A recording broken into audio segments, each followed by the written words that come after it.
ఇంద్రకీలాద్రిపై వెలసిన కనకదుర్గమ్మను సీఎం చంద్రబాబు బుధవారం దర్శించుకున్నారు. సీఎంకు ఆలయ మర్యాదలతో అధికారులు, వేద పండితులు స్వాగతం పలికారు. దుర్గమ్మను దర్శించుకున్న ముఖ్యమంత్రి వేద పండితుల వేద ఆశీర్వచనం పొందారు. ఆపై అధికారులకు అమ్మవారి ప్రసాదాలను సీఎంకు అందజేశారు.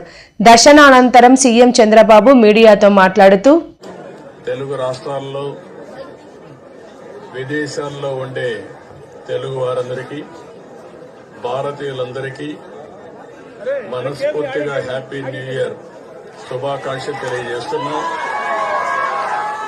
ఈరోజు దుర్గమ్మ తల్లి దర్శనానికి వచ్చాను. వాళ్ళకంటే ముందు చేసుకున్నాను.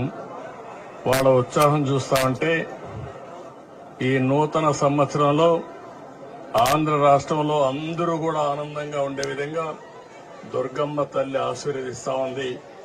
ఇది చాలా సంతోషం. ఇలాంటి కార్యక్రమాలు చూసినప్పుడు ఏదైతే ప్రజలందరూ ఉన్నారో వాళ్ళందరినీ ఆరోగ్యపరంగా, ఆనందంగా, ఆదాయాన్ని పెంచుతూ అందరినీ సుఖ సంతోషాల్లో పెట్టాలనే ఆలోచనతో ముందుకు పోతున్నాం. ఈరోజు చిన్న పిల్లల్లో కూడా బ్రహ్మాండమైన స్ఫూర్తి ఉంది. వారందరినీ చూసిన తర్వాత నాకు నమ్మకం వచ్చింది, ఈ సంవత్సరం ఈ రాష్ట్రానికి అన్ని విధాల శుభం జరుగుతుందని, అందరి భవిష్యత్తు బంగారు భవిష్యత్తు కావాలని మరొక్కసారి మనస్ఫూర్తిగా ఆకాంక్షిస్తూ దుర్గమ్మ తల్లిని ప్రార్థించాను.